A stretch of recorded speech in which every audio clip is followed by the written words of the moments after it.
Stupid thing. Guys, welcome back to Sending Off Sports. I'm Andrew Schauder. I'm Taylor Kyles. And this is my good friend. He's a big Pats guy, and today we're going to do a Pats preview. I know previously we did the Giants preview, so now we have a balance of power. And it's only right that I wear my Super Bowl 46. It's not really a balance, though. The Patriots are pretty heavy. Yeah, I mean, it's only right, though, that I wear my Super Bowl 46, the Super Bowl in Indy. Remember that one? Recent. Manningham. I remember the one that we won 2 years ago, and then a couple years before that. I remember those. All right, we're 2-0 against you. All right, so this isn't a Giants preview. This is Patriots, so yes. You have the floor today. So let's start off record predictions. How do you see them doing in the division, in the conference? How do you see them finishing? Well, I think they're going to finish at about 12-4. I think they've got a really tough schedule, honestly. I know there's some predictions that say that they're not really going to have a lot of tough teams on the schedule. But from what I see, they have the NFC North, which is a stacked division. They've got the Packers with Aaron Rodgers back, revitalized offense, and they've got a lot of young pieces on defense that I like a lot. The Vikings, they're the team that actually scare me the most in the entire league. I think they've got great coaching with Mike Zimmer. The quarterback position, I think, is just as good as it needs to be with Kirk Cousins because he's not the kind of quarterback, I think, that will carry your team through a stretch the way that Tom Brady or even guys like Matt Stafford can for a certain amount of time. But I think that he's got enough weapons around him. I think that they made Case Keenum, Adam Thielen, and Stephon Diggs specifically two amazing receivers. I think the best tandem in the league, actually. And they made Case Keenum, who's an above-average quarterback at times, usually average to below average, I'd say. But they make spectacular catches. They beat man coverage. They're extremely hard to stop. All right, so talk to me. Give me a team. Do you see any team in the division seriously contending within the AFC East? What team overall in the AFC do you see, being your roadblock to the Super Bowl? Because that's the goal for New England. It's always Super Bowl or bust. And who in the NFC? The NFC is really good, really freaking good. But who do you see coming out of the NFC? So give me that division, AFC, and then NFC. Okay, so for the Patriots division, I definitely say that the Jets, I think, have the biggest claim to the potential throne. I don't really I know I rag on the Jets a good amount, but honestly, I think they've got a great quarterback situation. They've got Josh McCown, who's one of the best, really older veteran quarterbacks you can get. He doesn't make a lot of mistakes, and he can, get your team there if you're kind of close at the end of the game. Teddy Bridgewater, I think if he's healthy and he's got the confidence, he can definitely make things happen if Josh McCown doesn't work out. And then if those guys don't work out, they've got Sam Darnold, who isn't going to do poorly, I think, if he's forced to start. I don't see him starting this year unless something happens. He'll probably get some garbage time snaps. But I think he's got a lot of potential, and he could definitely, I think he's got the confidence, kind of the swagger, even though it seems kind of silly at times. I think he's definitely got what it takes to, carry a team through a stretch. He has that California melatonin, but then you look at his body and what he can do physically, and, he has to work on the fumbles. He needs to work on, for sure. Fumbles are big. Yeah, he has to work, but that's something like Kurt Warner showed that's something you could develop at, later in the league. Yes. All right, so that's within the division. Talk to me about AFC. AFC, I gotta say the Steelers. The Steelers are always there, and I know that they're kind of the whipping boy for the Patriots, honestly. They haven't beaten us, I believe, since 2011 was the last time I remember. I could be wrong there. But it's been a while, and it doesn't happen very often when it does. And I think when Pittsburgh gets more comfortable playing man coverage, I think that's kind of what hurt them last year. Gronk absolutely destroyed them in man coverage. He played against Mike Mitchell on a lot of those snaps on the last drive of the game for the Patriots offensively. So once they get comfortable playing man coverage, I think they'll have a lot more to say to New England, especially with that offense that they've got with Antonio Brown. Le'Veon Bell's situation is kind of weird right now, but I think he'll get paid. He'll get paid. He's definitely going to get paid, and I think for the record that he needs to be paid as an offensive weapon, not a running. I was going to say it's very interesting in how revolutionizing what he's going to do. I mean, Todd Gurley got paid. Once he gets paid, that's one domino. He's like, look at this. But then he's like, that's all that Le'Veon Bell needs. Because he's a receiver, he's a slot receiver, an outside receiver, he's a running back. He's just a threat. He's someone that you have to account for and shift your defense towards, which obviously paired with someone like Big Ben who can put the ball anywhere when he's, on his game. And then Antonio Brown, I think that's a great combination, but we're going to see how that shakes out. But assuming that things go Pittsburgh's way again, they're still a tougher team than most NFL teams. Mike Tomlin is no Bill Belichick, so I don't think they're ever going to really get over that hurdle, or at least not in the near future. But for sure they're going to contend, and I think they're our biggest threat. Patriots' biggest threat. Yeah, so Steelers in the AFC. Now talk to me about the stacked NFC. Who's getting out? Who, best case scenario, meets New England in the Super Bowl? I think it's between the Rams and the Vikings. The Vikings have everything you want on a team. Their worst position is quarterback, and Kirk Cousins really isn't that bad of a player. Everyone likes to rag on him, but he's really not that bad. And then with the Rams, I think he's an upgrade from Case Keenum. Absolutely. And then when you look at the Rams, what they've done on defense, they have Aaron Donald and Ndamukong Suh, which is really all you need to have a pretty stout defense. Yeah. But then on top of it, they've got Aqib Talib, Marcus Peters, 2 ball hawks, 2 lockdown corners, not in the Darrelle Revis terms. R.I.P. Happy retirement, my friend. Thank you for the Super Bowl. But where was I going? Oh, and then on the offense for the Rams, Sean McVay is a genius. He knows how to get his guys open. He can really make anybody on that offense. Look at the difference between Goff last season and 2 seasons prior with Jeff Fisher. He looked like he was going to be a bust. Because Jared Goff's got better reads. He's giving it more to Todd Gurley, who's being used as a receiver, which is just easier throws for Jared Goff to get off. I don't think he's really at the level that a lot of people think he is. I think he's still a pretty average starter in the league, but he can definitely ascend when he grows. He showed that he can have pretty good he's no Wentz. He's no Garoppolo. But he's turning into a very capable quarterback. Absolutely. In the right offense, with the right coach. They've got everything's coming together for them right now. They got rid of Alec Ogletree, actually, to your team. Yeah. I think that Ogletree is going to do well in that system, and he'll do well in any system, I think, where you've got a really good defensive front where there's not going to be a lot of attention paid to him because he doesn't get off blocks very well. But he's rangy, he's athletic, his instincts are okay, but I think that Wade Phillips, who I love, by the way, can coach that up. Awesome. So, Rams or Vikings? Give me one. I got to go Vikings. There's just too much to like on that team. They've got a lot of veteran players who made it to the NFC Championship last year, so they're going to. To be honest, they're lucky just to even be in that game after what happened with the Saints. Oh well, yeah. I mean, that's a whole other story. That was.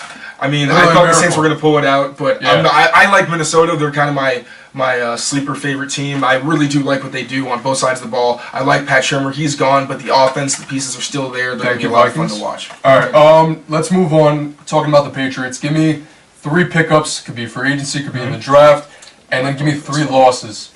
I'll go for losses first because they lost some things, and I think some of the losses weren't as big as they seem. Brandon Cook seems like a big loss because he's a deep threat. Yeah. He's the kind of guy that can really stretch a defense, and he requires attention. But the Patriots still have a very fast receiver in Philip Dorsett. Yeah. He doesn't have, I think, the ball tracking skills and the consistency. Obviously, Cooks has had a historic beginning to his career in the first 4 years.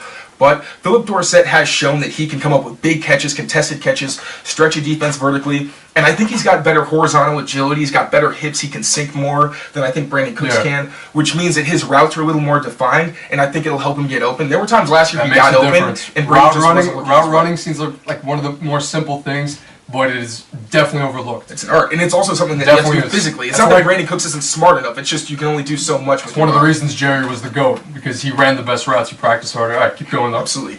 And then for losses, I think I'm sorry, I'm forgetting really quickly. For additions, I'll go. Danny Shelton is someone that I'm really excited about. Malcolm Brown had a pretty inconsistent year. People were expecting him to make a jump. He had great stretches, but for the most part was pretty inconsistent. Danny Shelton is a player who always requires attention. He plays mostly nose tackle, which is inside, so that he can attract double teams because he is a beast in the running game. He will put your interior offensive lineman on skates if you don't double team him, and he still has the hand placement and kind of the awareness to slip blocks when he needs to, which is a huge addition when you're talking about running up the middle of a defense, because Belichick is stop the run first, let everything else fall into place. So he's a really great addition and someone who I think they're going to expect a lot from right away. All right, so give me a few more losses, a notable one to my Giants, Nate Solder. Nate Solder, I was really disappointed. I think he was a great player to have in the locker room and in the community. But he was a really good run blocker. He was really good at pass protection for stretches. He shut down some really talented edge players. Yeah. But he, again, wasn't very consistent, as I mentioned earlier, in another player. Consistency is big in New England. If you don't show it, it can kind of hurt how long you're around for. But they did draft Isaiah Wynn, who is a top-notch. People project him to be an interior offensive lineman because he's shorter, but he's got great feet, he's quick, he's got long enough arms, so I think he could still succeed outside or inside. Yeah. But he doesn't have to play outside where Nate Solder did because they have Trent Brown, who is a right tackle last year, more of a swing tackle for the 49ers. He's huge at 6'8". He dwarfs every other player on the team, especially the running backs. He's a massive guy, but he's extremely athletic. He's got quick feet, great hand placement. He's strong. He's more of a pass protector right now because of how athletic he is. It's hard to get by him, and he's kind of improving as a run blocker. But I think with Dante Scarnecchia, the legendary offensive line coach, I think they can get a lot out of him, and I think their offensive line is going to be the best it's been in a long time. Awesome. So let's focus on one of, maybe you'll say it's not in terms of the actual scheme and what they want to do on defense. It's not the biggest deal. But in terms of a name, talk to me about Malcolm Butler. We all know how his stint in New England ended after a fairy tale beginning. Right. So just talk to me. What do you make of it? Of course, you're not inside the camp. Mm-hmm. You're not in the house. You don't know what's going on. I'm not a big gossip guy. I'm more of an Oh, extra guy. but he loves the drama. But give me your take. And also from a football perspective, what is it going to mean for the team? Excuse me.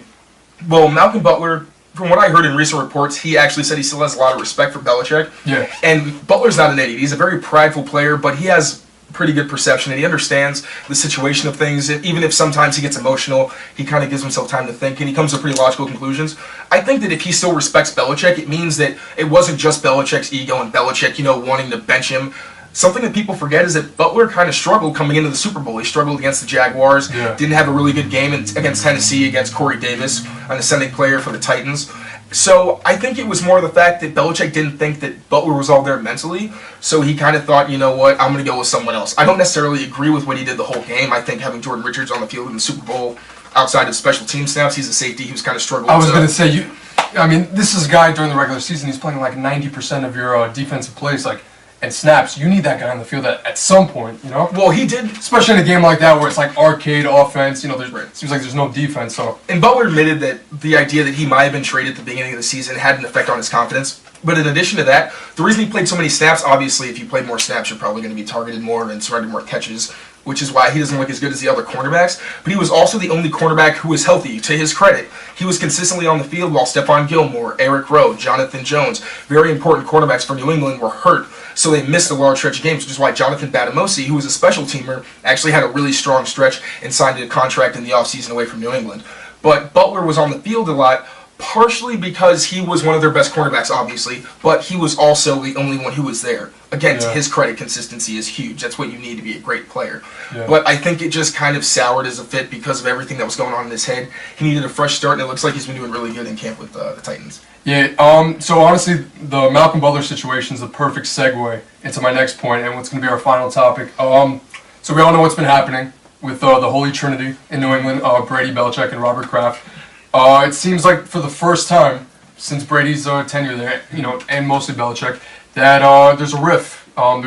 Whether it's communication and people say that some of that stems from Brady not even getting a straight-up answer from Belichick, like, Malcolm Butler, what's going on? Just like a lot of people on the team.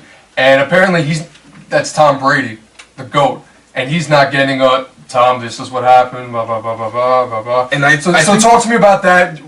When do you realistically see this run coming to an end? And you also have to talk about the Jimmy G trade.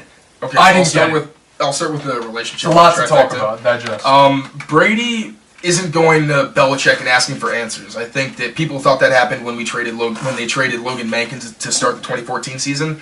That's not the kind of relationship they have. I think it's very respectful. And also, they've been together for almost 20 years, and I don't think you're going to find any pairing at all that's going to be together for that long, especially in such a heated and contested environment where it's always competitive. You always have to be on your P's and Q's.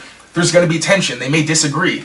But this isn't the first time. When they won a Super Bowl in 2001, they had a huge setback. Not a huge setback, but they took a setback in 2002, didn't even make the playoffs. I mean, that's early in the career, but still, they've been through these things. It's not like it's the first time that, No, their consistency, especially making the playoffs and, winning seasons, it's been unbelievable. Right, and I don't think the fact that he didn't play... I think Brady respects Belichick enough to know that he is the alpha in the organization. Obviously, Robert Kraft's above him, but in terms of decision-making that really affects Brady and the players... Brady understands that what Belichick says goes, and if you don't like it, I mean, his track record speaks for itself, so you kind of got to accept it or you need to leave and find somewhere else to play for everyone's sake. So I think it's highly dramatized. I think there may have been tension, but I don't think it matters because they know that they are best together. Brady has acknowledged that Belichick is the best ever, and Belichick has done the same for Brady. They know that they are great together. I don't think they let it go because of some petty squabble that, he didn't play a player. Very quickly, do you think one definitely made the other? More so than it just being equilibrium, equal pairing? Well, you really can't say. I think because Belichick is a look at Belichick's time at Cleveland, Well, okay, so you have to look at... Okay, so when Brady was kind of starting to learn how to become a great player in his early career, that's when Belichick's defenses were great, and Belichick had the tools to have the defense that he wanted on the field. Then when Brady started to ascend, the defense took a step back talent-wise, and Belichick filled that void by basically going with it was always his philosophy, but it was emphasized when he didn't have the talent. It was basically, you can have as many yards as you want, but we'll stop you in the red zone. which is why their defenses, it relied more on the offense because they had to score points. Yeah. They had to deal with not having a ton of playing time because the defense was going to give up long drives. So there's been points where they balance each other in their careers, and when they've both been at their peak, and Belichick had the talent and Brady had the talent, they dominated, they won Super Bowls, or they came extremely close and maybe had some misfortune. But I think that they both made each other equally. I think it's hard to say one made it more than the other. Yeah, so I mean, the last thing, just to jump back, how much longer do you think Brady's going to play for? And what do you expect from him this season, numbers-wise, and, obviously not barring injury, God willing, but I expect a kind of similar season. Maybe not all of the stats because I think they're going to go more towards their horizontal passing game. He's still going to put up numbers, maybe not top numbers in the league. But right now, he really is playing his best football because he's in the best physical shape. The workouts that he's doing, the way he's approaching lifting, and it's not really about muscle density and building muscle. It's more about flexibility, which is why he takes less aggressive hits than guys like Peyton Manning did in their careers. And also why you kind of see him fall instead of take those big hits because he's like, I'm going to give you this hit and I'll live to play another down. Yeah. So I think that he's got another 3 years in him. Realistically, I think it's hard to say a guy's going to play till he's 45 effectively. But until you see Brady and, the inside training camp live and all those things, until you see him being mad consistently and just frustration and you don't see that happy Brady, that's when you'll know that he's fallen off because Brady loves the game and he wants to be the best and he's not going to keep playing if he isn't and if he's making himself, in his eyes, look silly or he can't play the way he wants to. So when Brady's frustrated on the practice field, you'll know that he's a couple things you could definitely say about Tom Brady. He's football obsessed. He's a machine. He is the GOAT. And he also kisses 13-year-old little boys. His son. He loves his son. Sue him. No, listen, Tom versus Tom was great. It was. I loved it. It was an awesome docu-series. But a little weird. As he's getting rubbed down by Alex Guerrero. All right, now we're getting graphic, and this isn't what I signed up for. So. But listen, I'm Andrew Schauder. I'm Taylor Kyles. And this was our Patriots preview, sending off sports. Coach team that decisively. What does that say about just where your team is right now, just how good it is right now?